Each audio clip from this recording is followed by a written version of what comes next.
চিংড়ি মাছগুলোকে ভালো করে ধুয়ে বেছে হলুদ লবণ দিয়ে মেখে রেখেছি। এবার এটাকে ব্লেন্ডারে দিয়ে ভালো করে ব্লেন্ড করে নেব। আর এই চিংড়ি মাছের পেস্টের মধ্যে কিন্তু আমি কোনো রকম চালের গুঁড়ো, আটা বা ময়দা কিছুই মেশাবো না। কড়াইটা বসিয়ে দিলাম, দিয়ে দিচ্ছি সরষের তেল।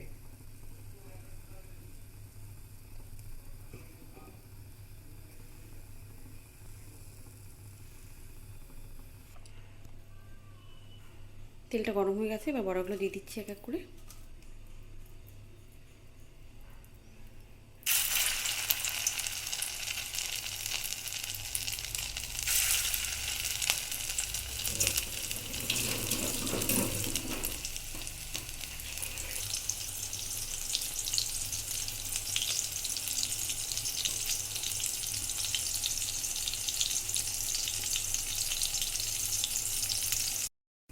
তো বড়াগুলো ভাজা হয়ে গেছে, এবার নামিয়ে নিব। দিয়ে দিচ্ছি ফোড়নের জন্য কালো জিরে, একটা তেজপাতা,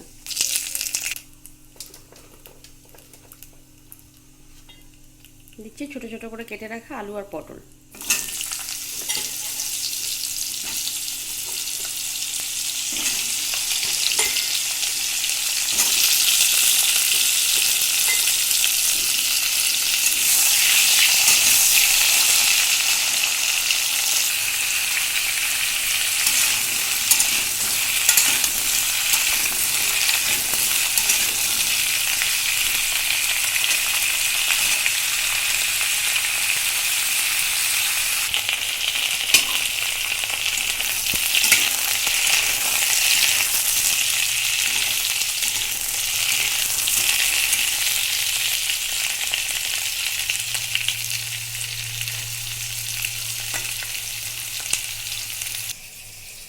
মশলার মধ্যে এখানে আমি পেঁয়াজ, আদা, জিরে আর ধনিয়া দিয়ে একটা পেস্ট বানিয়ে নিয়েছি। কাঁচা লঙ্কাটাও দিয়ে দিচ্ছি সাথে।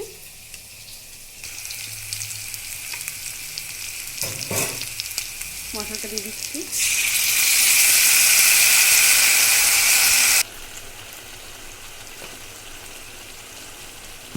দিচ্ছি হলুদ,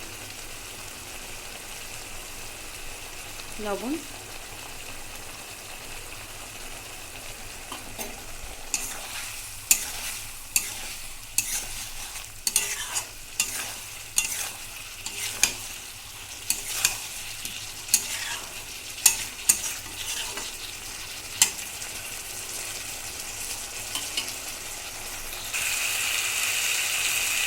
দিয়ে দিচ্ছি সামান্য চিনি।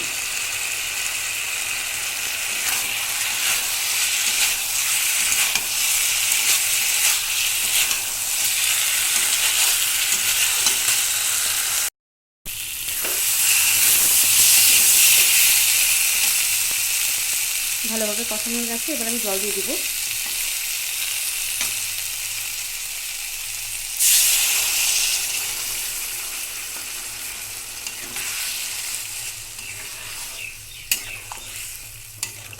নমস্কার সকলকে, সন্ধ্যা কিচেনে আপনাদের সবাইকে স্বাগত জানাই। আশা করছি আপনারা সবাই ভালো আছেন আর সুস্থ আছেন।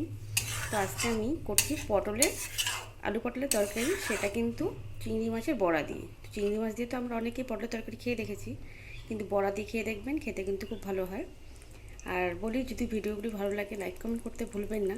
আর চ্যানেলটিকে এখনও যারা সাবস্ক্রাইব করেনি, প্লিজ সাবস্ক্রাইব করে আমার পাশে থাকবেন।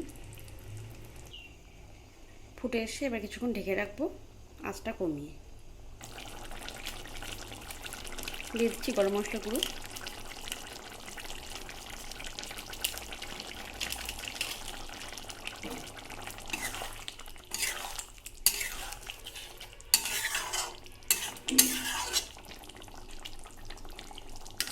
এবার ভেজে রাখা বড়াগুলো দিয়ে দেবো।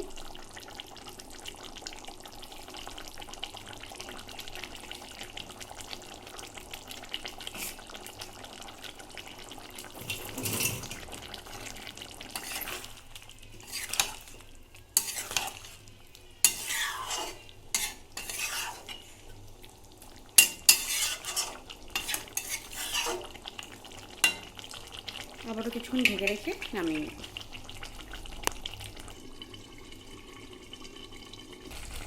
হয়ে গেছে, এবার নামিয়ে নেব।